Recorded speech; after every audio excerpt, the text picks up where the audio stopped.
নমস্কার। Trade licence আপনি অনলাইনের মাধ্যমে রিনিউয়াল কিভাবে করবেন তার অনলাইন পদ্ধতি আমি দেখিয়ে দেবো। আপনারা জানেন যে ট্রেড লাইসেন্সের ভ্যালিডিটি 3 বছরের থাকে প্রতিটা ফিনান্সিয়াল ইয়ার অনুযায়ী। যদি আপনি ধরেন 2024-25 ফিনান্সিয়ালের যাদের শেষ ছিল ট্রেড লাইসেন্স, তাদের কিন্তু 1 এপ্রিল থেকে রিনিউয়াল করতে হবে। আপনি আপনার ট্রেড লাইসেন্সটি দেখবেন। যদি 2024-25 ফিনান্সিয়াল ইয়ার বা আর্থিক বছর থাকে, সেক্ষেত্রে কিন্তু আপনার ট্রেড লাইসেন্সটি ইনভ্যালিড হয়ে গেছে। সেক্ষেত্রে আপনি খুব সহজেই মাত্র 2 মিনিটে রিনিউয়াল করে নিতে পারবেন। কিভাবে রিনিউয়াল করবেন, কি কি কাগজপত্র লাগবে, সমস্ত পদ্ধতি এই ভিডিওতে রয়েছে। তাই চ্যানেলে নতুন হয়ে থাকলে চ্যানেলটিকে সাবস্ক্রাইব করে দেবেন পরবর্তী গুরুত্বপূর্ণ আপডেট পাওয়ার জন্য। মোবাইল, ল্যাপটপ বা ডেস্কটপের যে কোনো সার্চ ব্রাউজার থেকে আপনি টাইপ করবেন ট্রেড লাইসেন্স রিনিউয়াল। প্রথম দেখবেন সার্চ রেজাল্ট চলে এসেছে ট্রেড এনওসি রিনিউয়াল। প্রথম অপশানে ক্লিক করবেন এবং ওয়েবসাইটটি দেখে নেবেন। আপনার সুবিধার্থে এই ওয়েবসাইটের লিঙ্ক আমি ডেসক্রিপশন বক্সে প্রোভাইড করে দেবো। সেই লিঙ্কে ক্লিক করে এই ওয়েবসাইটে আপনি প্রবেশ করতে পারবেন এবং এখানে দেখতে পাবেন renewal application form for trade NOC, details of propose date, acknowledgement number এবং ডকেট নম্বর। আপনি অ্যাকনোলেজমেন্ট নম্বর এবং ডকেট নম্বর নির্দিষ্ট জায়গায় দেবেন। এই অ্যাকনোলেজমেন্ট নম্বর অথবা ডকেট নম্বর আপনি কোথায় পাবেন? আপনার যে পুরানো ট্রেড লাইসেন্স সার্টিফিকেটটি রয়েছে, যেই সার্টিফিকেট আপনি রিনিউয়াল করতে চাইছেন, সেই সার্টিফিকেটের একেবারে নিচে দেখতে পাবেন ডকেট নম্বর এবং অ্যাকনোলেজমেন্ট নম্বর রয়েছে। সেই নম্বর সঠিকভাবে নির্দিষ্ট জায়গায় ইনপুট করবেন বা লিখে দেবেন। লিখে দেওয়ার পর দেখতে পাবেন সার্চ একটি অপশান রয়েছে। সার্চ অপশানে ক্লিক করবেন। সার্চ অপশানে ক্লিক করার পর কিছুক্ষণ সময় নেবে, আপনি অপেক্ষা করবেন এবং ধৈর্য সহকারে কাজটি করবেন। দেখবেন আপনার ডিটেলস এখানে কিন্তু ওপেন হয়ে যাবে। ট্রেড এনওসি অ্যাপ্লিকেশন স্ট্যাটাস, এখানে ডিস্ট্রিক্টের নাম বা জেলার নাম, ব্লকের নাম, গ্রাম পঞ্চায়েতের নাম এবং অ্যাকনোলেজমেন্ট নম্বর এখানে আপনি দেখতে পাবেন। তারপরে দেখতে পাবেন অ্যাপ্লিক্যান্ট নেম, আবেদনকারীর নাম। এখানে তারপর দেখতে পাবেন ডেট অফ রেজিস্ট্রেশন, কবে রেজিস্ট্রেশন করেছিলেন, ট্রেড নেম বা ব্যবসায়িক নাম, ব্যবসায় যে নামটি রয়েছে, এবং ট্রেড ক্যাটাগরি দেখতে পাবেন এবং রেজিস্ট্রেশন আপ টু 31 মার্চ 2025 পর্যন্ত ছিল। আজকে আমি রিনিউয়াল করেছি কারণ ফিনান্সিয়াল ইয়ার অনুযায়ী এই সার্টিফিকেটের ভ্যালিডেশন হয় বা ভ্যালিডিটি থাকে। যদি আপনার ট্রেড লাইসেন্সের ক্ষেত্রে 31 মার্চ 2025 পর্যন্ত ভ্যালিডিটি থাকে, তাহলে আপনি কিন্তু ট্রেড লাইসেন্সটি রিনিউয়াল করিয়ে নেবেন এবং কত টাকা অ্যামাউন্ট রয়েছে সেটা এখানে দেখতে পাবেন এবং অ্যামাউন্ট আপনার ব্যবসায়িক ভিত্তিতে আপনি এই ফিনান্সিয়াল ইয়ারে চেঞ্জ করতেও পারবেন। এবং তারপর দেখতে পাবেন রিনিউয়াল পেন্ডিং। যদি আপনার ক্ষেত্রে রিনিউয়াল পেন্ডিং অপশান এখানে শো হয়, তাহলেই আপনি কিন্তু এই কাজটি করতে পারবেন। যদি রিনিউয়াল হয়ে থাকে, গ্রিন টিক থাকে, সেক্ষেত্রে কিন্তু রিনিউয়াল আপনি করতে পারবেন না। ভ্যালিডিটি শেষ হলে তারপর আপনি কিন্তু রিনিউয়াল করতে পারবেন।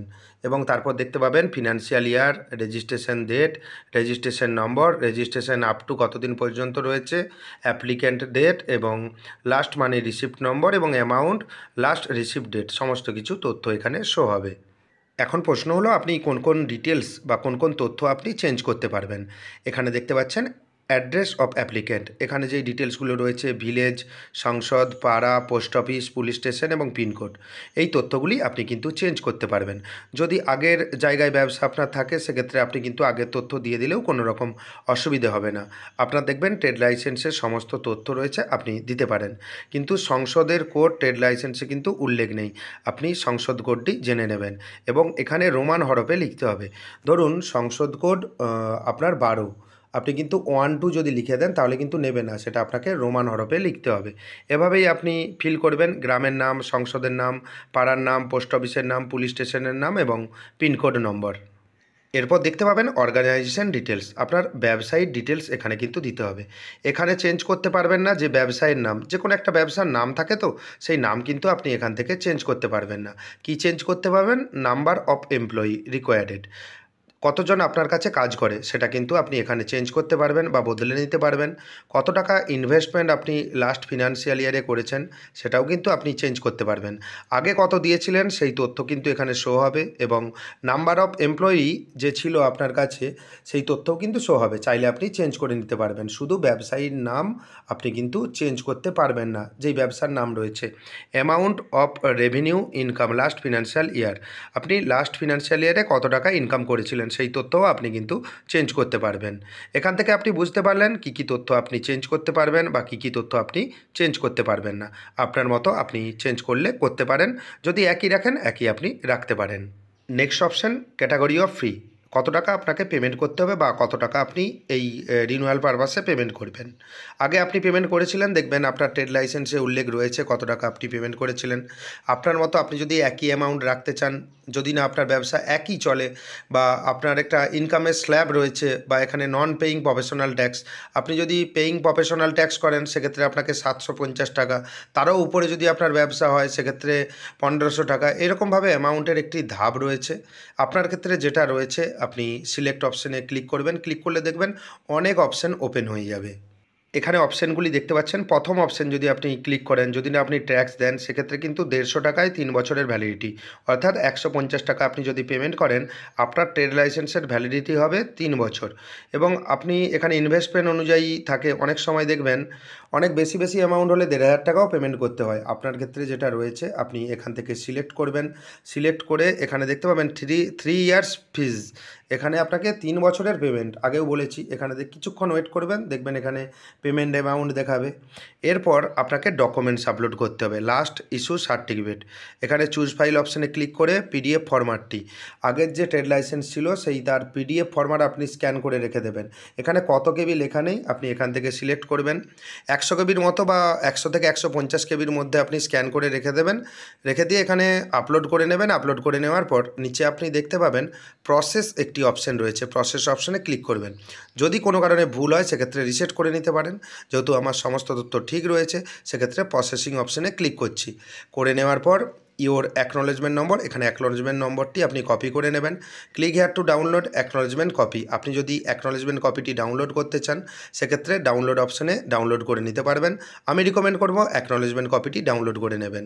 এটা কিন্তু ট্রেড লাইসেন্স নয়, এখনও অনেক পদ্ধতি বাকি রয়েছে, তাই চ্যানেলে নতুন হয়ে থাকলে চ্যানেলটিকে সাবস্ক্রাইব করে দেবেন। ক্লিক হেয়ার টু পেমেন্ট যে অপশান রয়েছে পেমেন্ট অপশানে ক্লিক করবেন। ক্লিক করে নেওয়ার পর ইওর ডিটেলস বলে একটা অপশান দেখতে পাবেন, এখানে আইডি নম্বর, আপনার নাম, আপনার অ্যাড্রেস এবং সেই সঙ্গে দেখতে পাবেন ফিনান্সিয়াল ইয়ার কত টাকা পেমেন্ট করতে হবে, সমস্ত ডিটেলস বা তথ্য আপনি এখান থেকে দেখতে পাবেন। একটি অ্যালার্ট রয়েছে, অ্যালার্ট একটু পড়ে নেবেন। এখানে লেখা রয়েছে আপনি যদি পেমেন্ট করে থাকেন, কোনো কারণে পেন্ডিং হয়ে রইল, কিন্তু সেক্ষেত্রে আপনি কিন্তু দ্বিতীয়বার পেমেন্ট করবেন না, 1 থেকে 2 দিন আপনি অপেক্ষা করবেন, সেটাই লেখা রয়েছে। এবং নিচে লেখা রয়েছে পে নাও, অনলাইন পেমেন্ট অপশান রয়েছে, আপনি অনলাইন পেমেন্ট অপশানে ক্লিক করবেন, কারণ আপনাকে অনলাইনে পেমেন্ট করতে হবে। যেই ফিস এখানে লেখা রয়েছে আপনি সিলেক্ট করেছেন সেই পেমেন্ট পদ্ধতি আপনাকে দেখিয়ে দেবো। অনলাইন পেমেন্ট অপশানে ক্লিক করার পর আপনার নাম, এখানে ট্রেড শো হবে এবং কত টাকা, তারপর দেখতে পাবেন প্রসেস টু পে একটি অপশান রয়েছে, প্রসেস টু পে অপশানে ক্লিক করতে হবে। এখানে দেখতে পাবেন এক্সিস ব্যাংকের একটি পেজ ওপেন হয়ে গেছে। অনেকের মনে সন্দেহ হতে পারে যে এক্সিস ব্যাংকের অ্যাকাউন্ট ছাড়া কি পেমেন্ট করতে পারবো না? যে কোনো debit card, credit card, internet banking এবং আপনি ইউপিআই দিয়েও আপনি কিন্তু পেমেন্ট করতে পারবেন। যে এক্সিস ব্যাংক দেখে যে বুঝলেন যে এক্সিস ব্যাংকের অ্যাকাউন্ট নেই, আমি পেমেন্ট করতে পারবো কি না, সেটা কিন্তু না। এখানে আপনি দেখতে পাবেন টার্ম অ্যান্ড কন্ডিশন অপশানে ক্লিক করবেন। ক্লিক করে নেওয়ার পর এখানে credit card, debit card, internet banking, UPI নিচে শো হচ্ছে, পেমেন্ট অপশান দেখতে পাবেন। এখান থেকে আপনার সুবিধা মতো পেমেন্ট অপশানে আপনি ক্লিক করবেন। ক্লিক করে নেওয়ার পর এখানে দেখবেন যদি কার্ড দিয়ে পেমেন্ট করেন কার্ড অপশানে আপনি ক্লিক করবেন। নিচে দেখবেন ভিসা, রুপি, আপনার মতো আপনি পেমেন্ট অপশানে সিলেক্ট করবেন। এখানে রেফারেন্স নম্বর দেখতে পাবেন, এখানে যেহেতু আমি কার্ড নম্বর সিলেক্ট করেছি এখানে আপনি কার্ড নম্বর দেবেন। কার্ড নম্বর দেওয়ার পর কার্ড নেম এখান থেকে সিলেক্ট করবেন এবং মান্থ, ইয়ার, এক্সপায়ারি মান্থ এবং ইয়ার কার্ডের থাকে সেটা দেবেন এবং সিভিভি কোড দেবেন এবং তারপর সাবমিট অপশান রয়েছে, আপনি সাবমিট অপশানে ক্লিক করবেন। ক্লিক করে নেওয়ার পর দেখবেন যদি ওটিপি সিস্টেম থাকে আপনার মোবাইল নম্বরে একটি ওটিপি আসবে পেমেন্টের জন্য, সেই ওটিপি নির্দিষ্ট জায়গায় আপনাকে দিতে হবে। ওটিপি দিয়ে আপনি পেমেন্ট করবেন এবং মেক পেমেন্ট যে অপশান রয়েছে মেক পেমেন্ট অপশানে ক্লিক করবেন।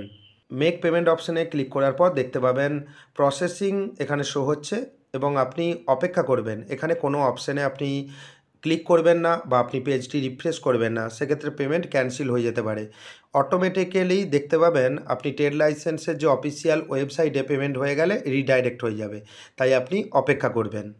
এরপর আপনার কাছে একটি অপশান শো হবে web page redirect after 30 second. কিছুক্ষণ পর দেখবেন নতুন একটি পেজ আপনার কাছে ওপেন হয়ে যাবে। ইওর অ্যাকনোলেজমেন্ট নম্বর এখানে দেখতে পাবেন। Click here to download money receipt copy, আপনি যে পেমেন্ট করেছেন পেমেন্ট সাকসেসফুল হয়েছে, মানি রিসিপ্ট কপিতে ক্লিক করে আপনি কিন্তু মানি রিসিপ্ট ডাউনলোড করে নিতে পারবেন। মূল বিষয় হচ্ছে আপনাকে ট্রেড লাইসেন্সের সার্টিফিকেট ডাউনলোড করতে হবে। Click here to download certificate copy এই অপশানে আপনি ক্লিক করবেন। ক্লিক করে নেওয়ার পর এখানে দেখতে পাবেন ফর্ম 11 শিডিউল 58/2, এখানে দেখতে পাবেন ফিনান্সিয়াল ইয়ার শো হচ্ছে 25-26, 26-27, 27-28, অর্থাৎ 3 বছরের জন্য ট্রেড লাইসেন্স রিনিউয়াল হয়ে গেছে। এবং সেই সঙ্গে ট্রেড রেজিস্ট্রেশন ডেট শো হচ্ছে প্রথম যে আপনি ট্রেড লাইসেন্স করেছিলেন সেই তারিখ কিন্তু এখানে আপনি দেখতে পাবেন। এবং ইস্যু ডেট এখানে শো হচ্ছে, কবে ইস্যু হয়েছে, এবং এই যে অ্যামাউন্ট আপনার যে কেটেছে সেই অ্যামাউন্টের ভিত্তিতে আপনি কিন্তু 3 বছরের ভ্যালিডিটি পাবেন ট্রেড লাইসেন্সে। আপনি এভাবেই খুব সহজেই ট্রেড লাইসেন্স অনলাইনের মাধ্যমে রিনিউয়াল করতে পারবেন। চ্যানেলে নতুন হয়ে থাকলে চ্যানেলটিকে সাবস্ক্রাইব করে দেবেন। পরবর্তী আপডেট পাওয়ার জন্য ভিডিওটি বেশি বেশি করে শেয়ার করবেন। ধন্যবাদ।